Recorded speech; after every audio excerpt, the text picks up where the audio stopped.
welcome to this week's episode of Success in Women. I'm Linda. I'm Andrea. And we're so excited that today is International Women's Day. Hey. We've got lots to talk about today, but before we get started, Andrea's got her tip of the week. Well, in the same realm as women and helping women take care of themselves, protect themselves, I saw on Facebook this new gadget, and I'm thinking of getting it myself. And especially for women who travel alone, who live alone, there is a new gadget, and it's called the door stop alarm. And it's exactly what it sounds like. So remember the old-fashioned door stop? It would look like a wedge. Yeah. Put in the door. Well, this one, it's battery operated, and you shove it in the door, and if somebody tries to open it, it presses on something and sends out an alarm. Oh. And I thought, what a great idea, because it's just a small thing. You can put it in your suitcase, your carry-on, take it with you wherever you are. Well, it's great for hotel traveling as well. Exactly. And the only thing is the door has to swing inward. Yeah.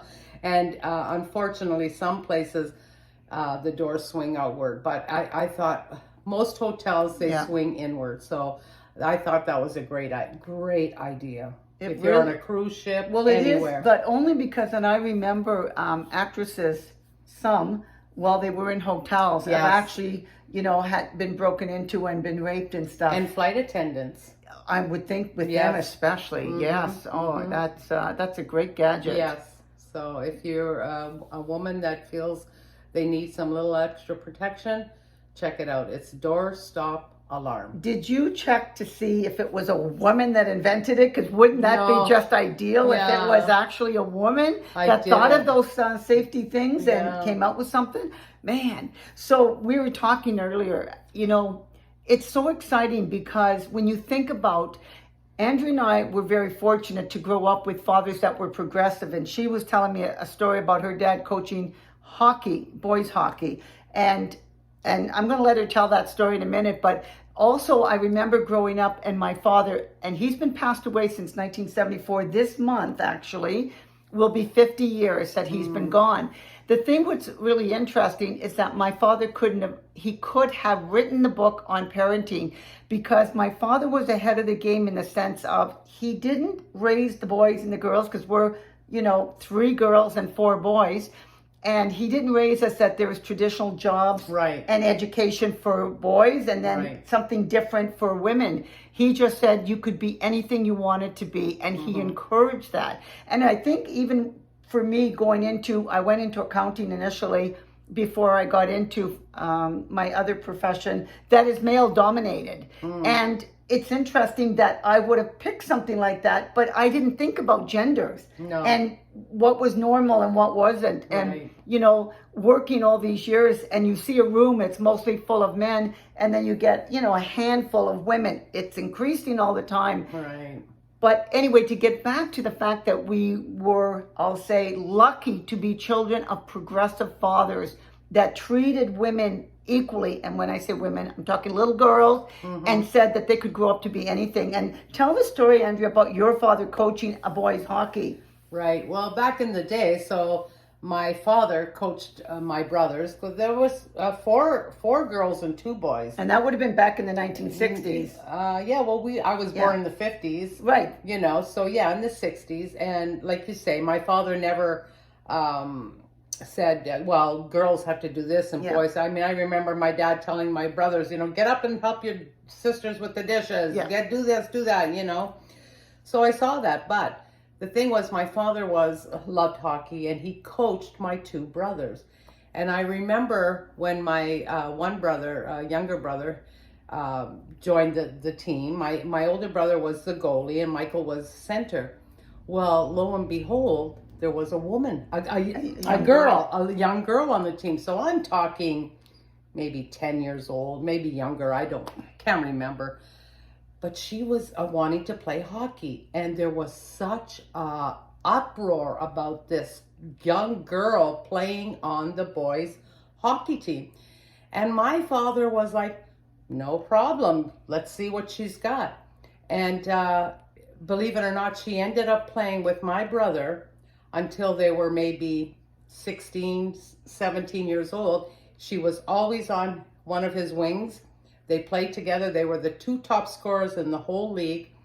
The issue was, back then, she was not allowed to be in the boys' change room. She always had to come to the games fully dressed in hockey gear. And there was a lot of people that were not happy about it. She was laughed at, ridiculed, until she gained their respect, because she ended up being one of the best hockey players on the team. And my father never had an issue. I never heard him complain. So for me, I thought, well, you know, she can do it. You know, we played ringette, which is a female version of hockey. But yeah, it was great. And my mother was a very tough, independent woman, whatever she wanted to do. That was another thing. My father never said, "Oh, your place is in the home." Yeah. You know, barefoot and pregnant. Barefoot and pregnant, get in the kitchen. Yeah. You know, oh Yeah. no.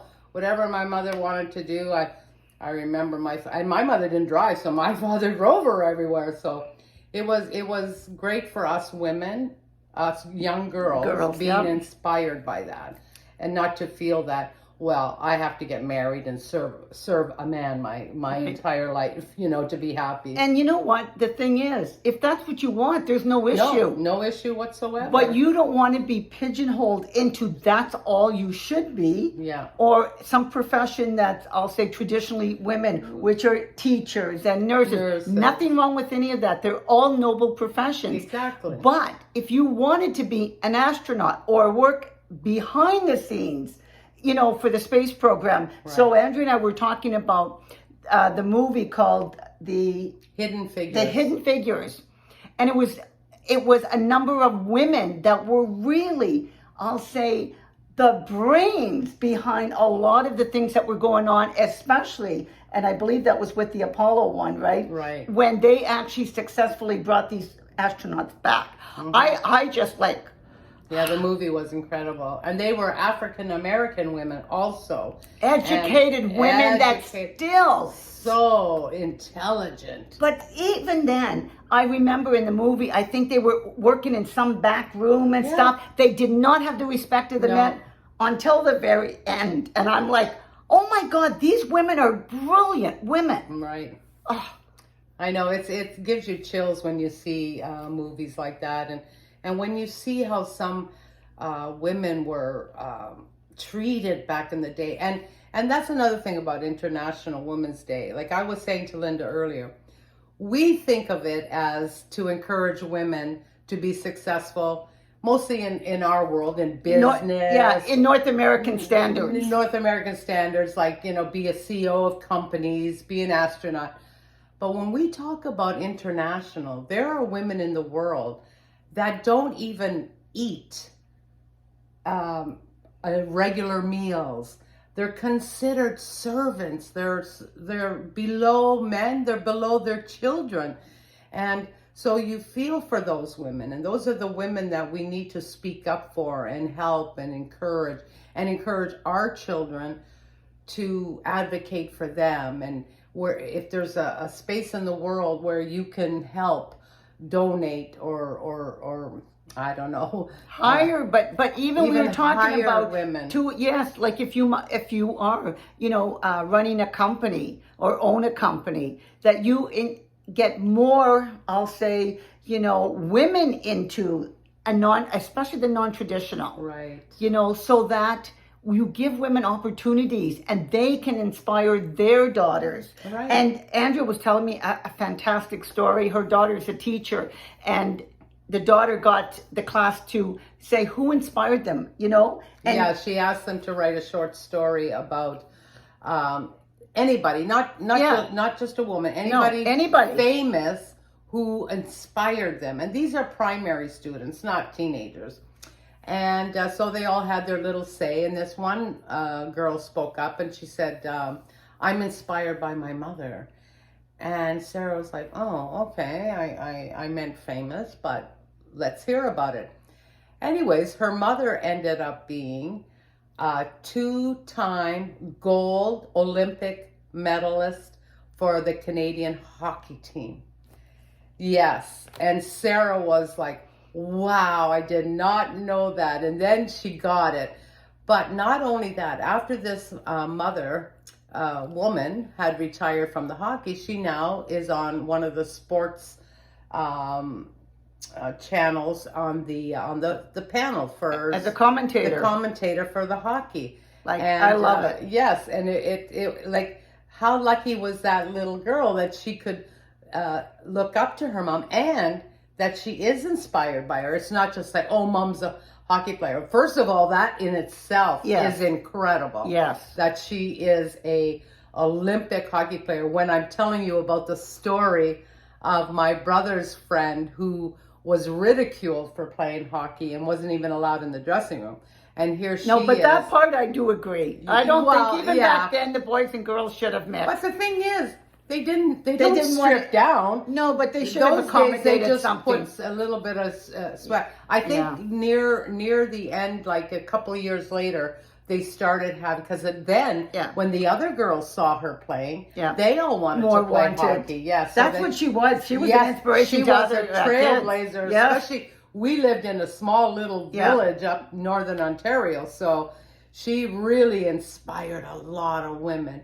And then they eventually had to have a space for the girls to put their equipment on and whatnot. And so I could say those stories are linked. Yeah. You know, like how that girl in Azilda inspired other women, who knows if it didn't get to Jen at some point, you know? Yeah, it's incredible. So the younger generation growing up now, they're very blessed because there are so many women out there doing non-traditional jobs that we would ever imagine to do.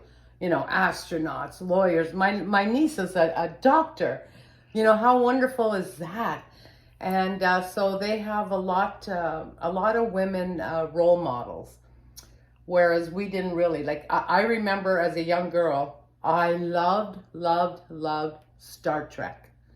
I was a Trekkie from little, and they had women, you know, in their show, out in the universe, doing all these wonderful things. And I thought, wow, that's awesome. So yeah, you know, we didn't have many, but there was some, and but now they have a lot. So. Well, I noticed that for me, on the business side, yes, even though it's a male-dominated industry, and I even read, you know, recently about a number of women that are CEOs of major Fortune financial companies. The thing is that we are still underrepresented. If you think of, just say, a population of maybe 50% women, 50% men, we still have a lot of men in certain traditional jobs that men always did. Where now that percentage of women, it's growing, but we're not there yet. Mm-hmm. We're not yet treated equally. Right. And even I remember there was some job, and I remember that they said women don't need to support families, so they wanted to pay less. Oh, and, boy.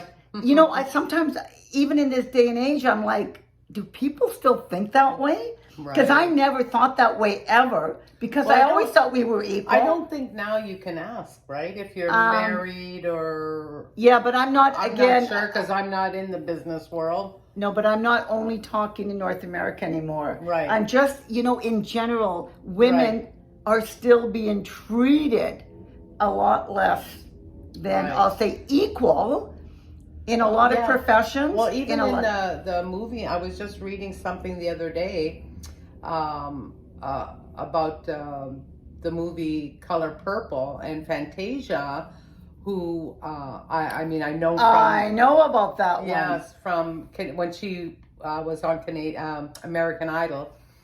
And she was one of the stars in Color Purple, and she was talking about the mistreatment and the pay wasn't up to par, and I think she got like $50,000 for that movie. That was an extreme success, because she was a woman. Right. There were a lot of women in it, but the thing is, who was the producer? I know. Oprah. Yeah. So that was why there was such a backlash to all of that going on, because especially Oprah being, for a lot of us, a woman and an inspiration, because she was a major trailblazer. For all of major. us. Yes, because for me, she was always the top of the list for me to meet as an inspiring woman. But I was disappointed to hear that as a producer, that she didn't feel the need to treat other females with the same respect that a lot of men get. Right. And especially when she talks black, about black women in particular. Yes, exactly. Like that's your own. And I'm like, everybody should be treated equally. Right. But even more so, why are you treating them, these women, like that? You know how difficult it was for you to be this trailblazer, because she was turned down, on a lot of occasions, over and over and over. Right. And she fought her way up to where she was and had her own show and owned her own production company, everything else. And I think it's your responsibility as a woman, when you get to that level, to help, to support other women, encourage, whether it be financial, emotionally, however you can, to lift them up, because you're paying it forward. Absolutely. And those women will do the same and so on and so forth. Like, I mean, I look at somebody like Dolly Parton, who is like an unbelievable woman who encourages other people, and she has that program, a book program, and she buys millions of books and sends them out to schools all over, and so she's helping the younger minds grow. Now, I know Oprah did the school in the girls' school in South Africa and that, but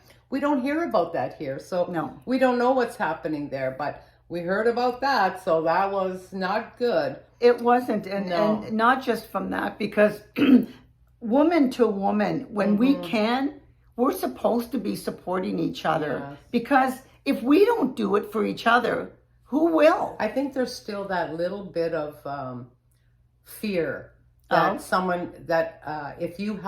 if I help you succeed, you'll surpass me, and then I'll be left in the wings.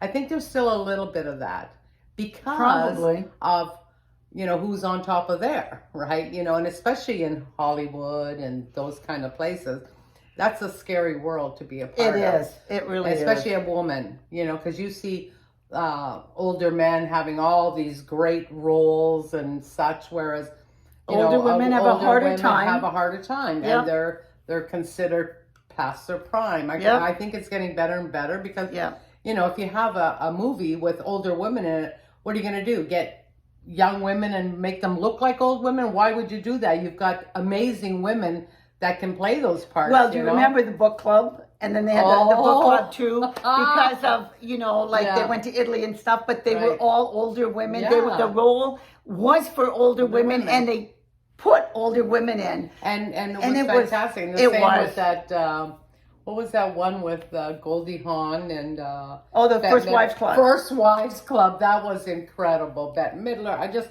And those women are, I guess in the old days, the Marilyn Monroes and all that, they did glamour roles. There were no mother roles. It was the sex appeal type of woman, where these are movies about strong women. About independent women. Mature, independent, strong women. That really, whether you're young or old, can feel inspired and encouraged that you can be your own person. Yeah. Well, like you were saying about them all traveling in the old days.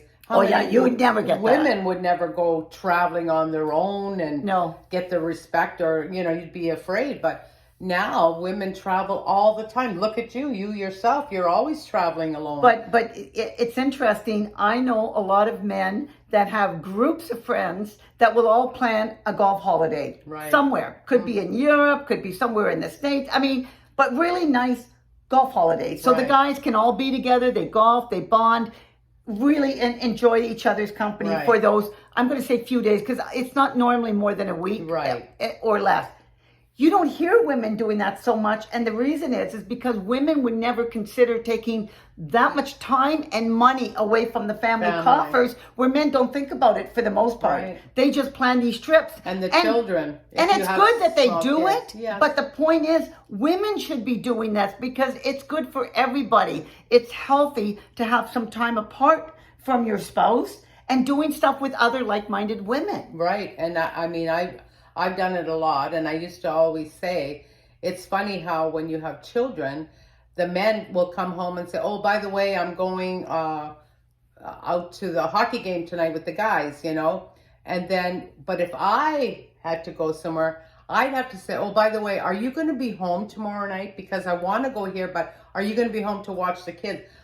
Men don't think about if you're going to be home to watch the kids. No, you just have to be. Yeah, they just assume that if they're going out, you'll be fine watching the kids. Yeah. But the women always have to say, are you going to be home? Or do I need to call somebody? It's weird, the roles that women get locked into, and because that mindset has never been really changed. Yeah, I know. And we talked about certain things. And we talked about that in the sense of parenting, that, when you do certain things in your parenting style and you think that you're doing a good thing, but you only find out years looking back that maybe it wasn't a good thing for your child. That was a habit now that you can't undo. Right. So it's the same idea, because you can't just expect that you do this one thing and then all of a sudden, bang, it's going to flip. So if your mindset has always been thought a certain way and that's all you've seen in your house, and you never change it, then your own kids, and it goes generation to generation. Yeah. And that's why they say they carry on all the time. Yes, exactly. Women have to be always, I'm going to say, sort of progressing in the sense of equality in jobs, in relationships, in a lot of things. Well, and I think that's a main thing, because men grow up with mothers who probably do everything for them, cook for them, do their laundry. Especially some of the European families, yes. So when I always said to my daughters, don't start doing things for them right off the bat, because it is when you first meet somebody, you want to get married, you want to look like the perfect wife, don't do it, because then it'll become your job. And they don't look at it as if something nice you do. They just look at it as, that's what my mother did, so I guess you're going to do it now. Yes. And I used to say to them, don't pick up after them. Make sure that they, do whatever, like put their clothes here. Like, tell them what you expect from your marriage. Don't get married and then think you're going to change them. Yeah. Just say what you're expecting. Like, it's a 50-50 relationship, and especially if the wife works. And my daughters all work. My one daughter works. But Andrea, to be fair, it's still 50-50, even if you don't work outside the home, because women that stay home to raise the kids and take care of their partner, they are working. Oh, right. But they don't have an 8-hour job. No, it's much longer. I'm here to tell you that. Yes.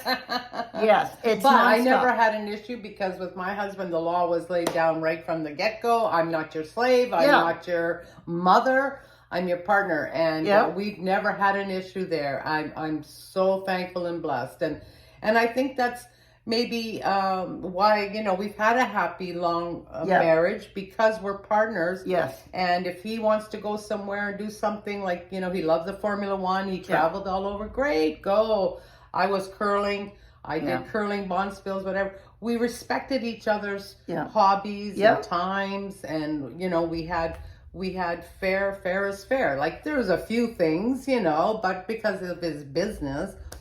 But anyways, you make it work. But you have to tell your partner, especially lifetime partner, what you expect. And the thing is, and that's why when you're dating, it's to find out if you're a match, because you need to know, because if your partner is actually thinking, no, this is the way it's going to be, that's not a match. And you're never going to change that. No. But you have to have enough respect for yourself to say, no, I am an equal. Yes. And why shouldn't you be? Yes. I mean, because you're born a certain gender, all of a sudden now it's kind of like, okay, no, I got to listen to the man. No. That's not the way it works. And that's why for, the International Women's Day, every day is International Women's Day, in my opinion, because we are still advocating for each other. Right. And we have to keep that up and keep doing it. No matter where you are in the world, we want you to be inspired by other women. And if like today especially, if you have special women in your life, your mother, your daughters, whatever, give them a call. Say, Happy International Women's Day. I love you and keep up the good work. Especially I'm going to do that with my daughters and just lift their spirits. If nothing else, today at least do that. It would be really nice. I can't do that for my mom, but I'm always trying to lift up, I'll say, my sisters and my, my niece and stuff. Nieces. Yeah, well, we always lift up each other. That's right. Yeah. That's right. So we hope that you enjoyed this week's episode of Success in Women. We actually had planned that we would do another part of our health and wellness kit that we're on right now. You will get that next week. But Andrea and I also want to let you know that we're on Spotify now. Yes. So we have a podcast if you need to download, so you can go for your walk and still hear us. Listen to us. You don't have to actually, watch the YouTube version of this. Right. So we're really excited. Exciting. Yes. So if you like the program, we hope that you like, share, and please subscribe. We can't do it without you, ladies. That's right.